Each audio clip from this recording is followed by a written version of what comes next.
Happy new year আপু।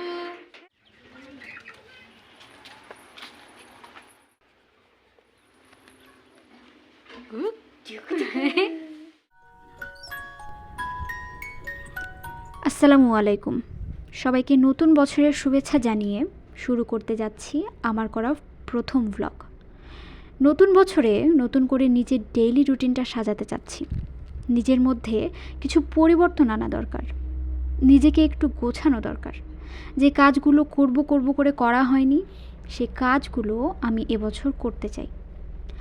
আমাদের প্রত্যেকেরই উচিত নতুন বছরে নতুন কিছু রেজলিউশন তৈরি করা। তাই আমিও কিছু রেজলিউশন তৈরি করেছি। আমাদেরকে না নিজেরাই নিজেদেরকে চ্যালেঞ্জ করতে হবে, যাতে আমরা কোন দিকে আমাদের জীবনটাকে নিয়ে যাচ্ছি সেটা বুঝতে পারি।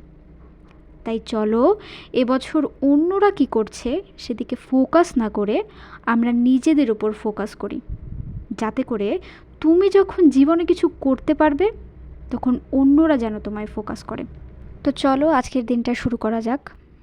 আজ 1 জানুয়ারি আর আজকে আমার অফিসটা ছুটি। তাই সকালে ঘুম থেকে উঠে ফ্রেশ হয়ে আগে এক গ্লাস পানি খেয়ে নিয়েছিলাম। পানি খেয়ে নিয়ে একটু হাঁটাহাঁটি করতে গেছিলাম। খুব বেশি স্টেপ হয়নি, 1000 স্টেপ করেছিলাম। তো হাঁটাহাঁটি শেষে আমার রুমে আসলাম। আমার কাছে আমার ঘরটা না খুবই প্রিয়। এই ঘরের প্রত্যেকটা জিনিস অনেক যত্ন করে একটু একটু করে আমি নিজে সাজিয়েছি। এখনও পুরোটা গোছানো হয়ে ওঠেনি।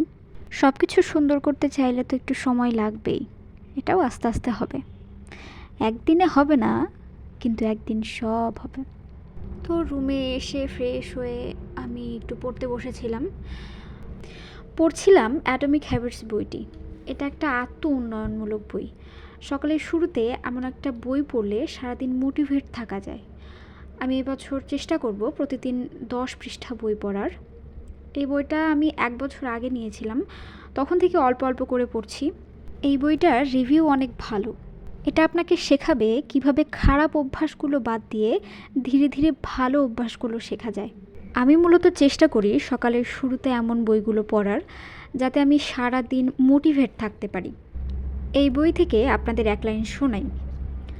এ lack of self awareness is poison. এর মানে হলো আত্মসচেতনতার অভাব আমাদের নিজেদের জন্য বিষের মতো কাজ করে। তো যখনই আমি এই বইটা পড়ি তখনই আমি এই বইটা থেকে অনেক মোটিভেট হই। তাই আমি সকালের শুরুতে চেষ্টা করি এই বইটা পড়ার। আর বইটা পড়ার পরে যে লাইনগুলো আমাকে মোটিভেট করে সেগুলোর প্রত্যেকটা আমি নোট করে রাখি। অফিসে গেলেও আমি একটা করে বই আমার সাথে করে নিয়ে যাই। ওখানে যখনই সময় পাই তখন আমি বইগুলো পড়ি। পড়ে প্রত্যেকটা লাইন আমি নোট করে রাখি। যেই বইগুলো আমরা পড়ব সেই বইগুলো থেকে আমরা চেষ্টা করব কিছু শেখার। শুধু পড়ে এভাবে রেখে দেওয়া যাবে না। পড়তে হবে, শিখতে হবে এবং আমাদের বাস্তবিক জীবনে সেগুলো ব্যবহার করতে হবে। চেষ্টা করব এই বই থেকে আমি যা শিখলাম তা আমার বাস্তবিক জীবনে ব্যবহার করার। তো 1 ঘন্টা ধরে আমি এই বইটা পড়লাম। এখন আমার পড়া শেষ। আমি এখন আপনাদের একটা জিনিস দেখাই। এটা হচ্ছে একটা ডেইলি প্ল্যানার। আমি প্রতিদিন কি কাজ করব, কত ঘন্টা করব, লিস্ট, যাতে করে আমার পুরো দিনটা গোছানো থাকে। এটা 6 মাসের একটি মান্থলি প্ল্যানার। আপনি 6 মাসের ভিতরে কোনো স্কিল শিখতে চাচ্ছেন বা 6 মাসের ভিতরে কিছু করতে চাচ্ছেন, সেটার ফুল একটা গাইড দেবে এই ডেইলি প্ল্যানারটা। এই প্ল্যানারে আপনি আপনার গোলগুলো লিখে রাখবেন, আর প্রতিদিন সেই গোল অবধি আপনি কতটুকু এগোতে পারলেন আপনি নিজেই সেটা দেখতে পারবেন। তো পড়া শেষে আমি চলে গেছিলাম একটু নাস্তা করার জন্য। তো আমি নাস্তায় খাবো 2টো রুটি আর একটু সবজি। তো এখন আমি একটু নাস্তাগুলো বানাবো।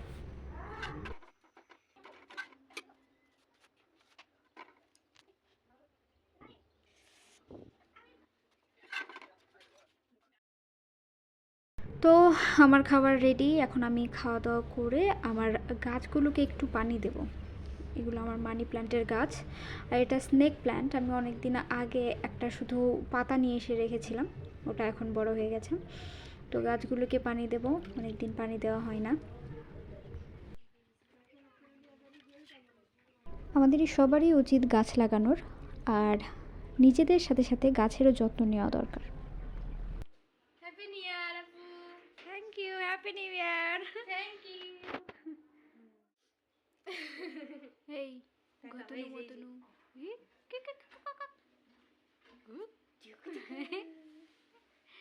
কি খুশি কি খুশি।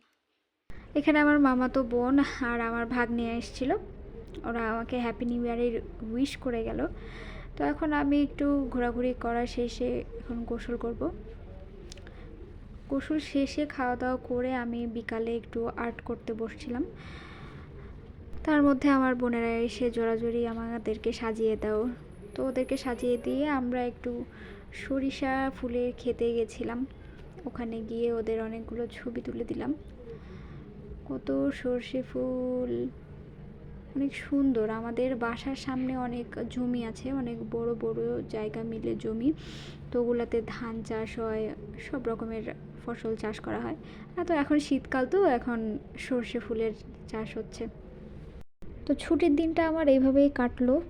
আজকে বেশি কিছু করতে পারিনি, শুধু করতে পেরেছি 1000 স্টেপ হাঁটা, 2 10 পেজ বই পড়া।